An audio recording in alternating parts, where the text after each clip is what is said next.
In today's brief video, I want to take a moment and share with you guys an entirely new perspective when it comes to managing weed withdrawal symptoms, a perspective that's going to be heavily focused on the mindset that you approach your quitting journey with. If you wind up enjoying the content in today's video, be sure to check out the pinned comment or the video description to download a free 7-step guide on how to quit smoking weed today, or to learn more about our one-on-one paid addiction mindset recovery coaching programs. Weed withdrawal largely is a mindset. And in order to have the correct mindset, you need to understand what it is your body is going through.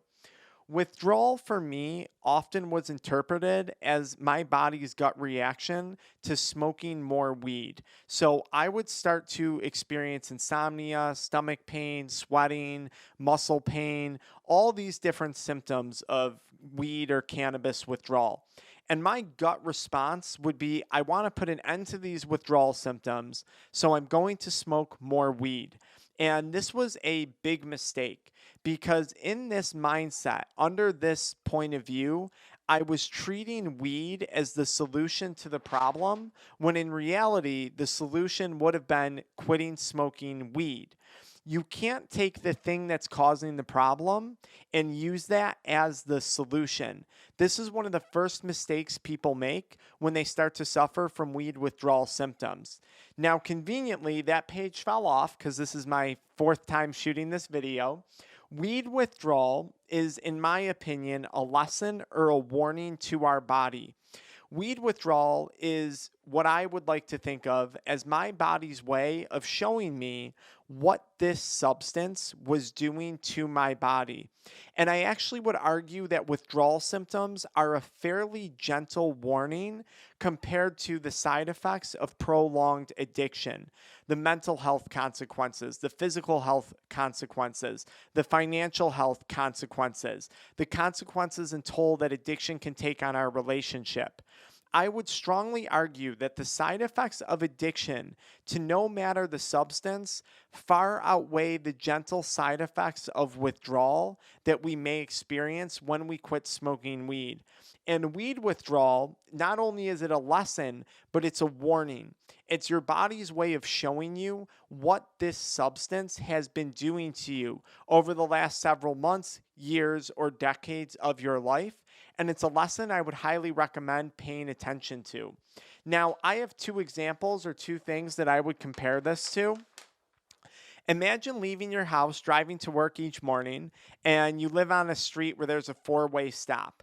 And every day you decide to blow through the stop sign. You don't stop at this intersection. And every time you blow through the stop sign, your car gets absolutely T-boned. Your airbags go off, your windows break, each and every time. But you've been fortunate enough each time to not be seriously harmed yet.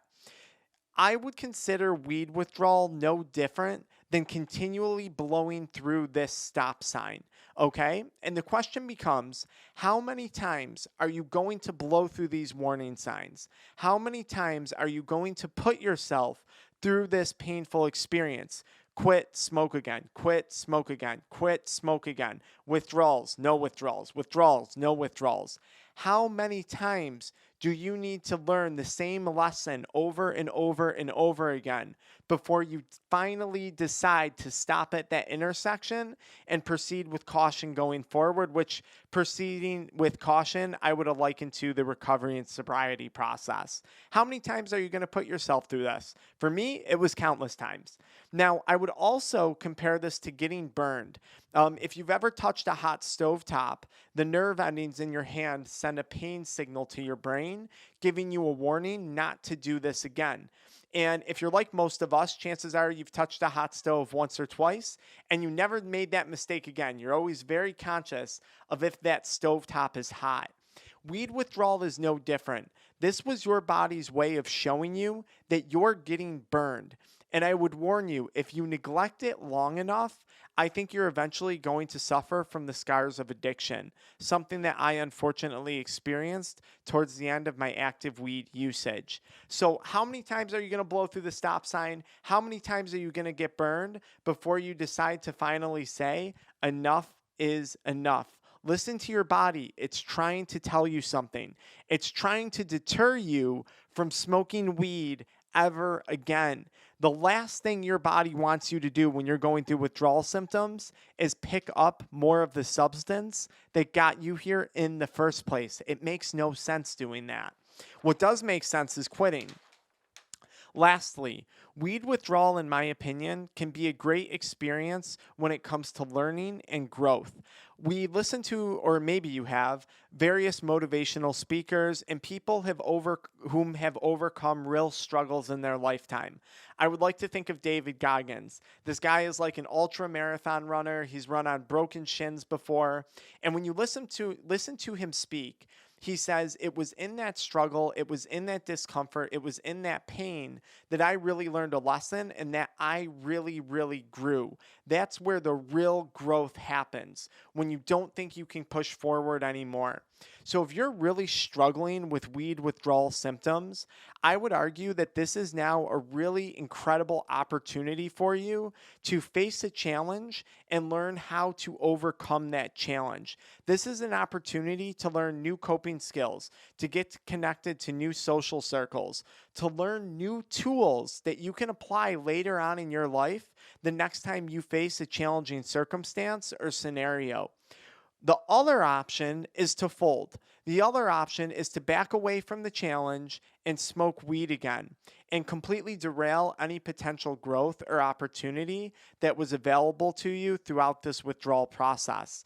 This is the no BS version of weed withdrawal. You either grow and learn and pick up new coping mechanisms, or you fold. And when you fold, not only are you blowing through that stop sign, not only are you burning yourself, but you're putting yourself right back in the situation that you found yourself in last year, the year before, last month, last week. You find yourself right back in that exact same cycle of addiction for however many more years you choose to allow this to go on for. This is the no BS approach when it comes to weed withdrawal. I've made several other videos on the topic talking about the symptoms and what it is you can expect and timelines. You can feel free to go check out those videos next, or follow me right into the pinned comment or the video description to book a one-on-one paid coaching call, join our Addiction Mindset Recovery Coaching group community, or download the free PDF, 7-step guide on how to quit smoking weed today. Weed withdrawal is nothing more than a mindset. Yes, it's very physical, but how you approach this physical challenge has a lot to do with the mentality that you enter it with. I hope this video helps you guys out, and I hope it did provide you with an entirely new perspective when it comes to overcoming weed withdrawal symptoms. Until next time.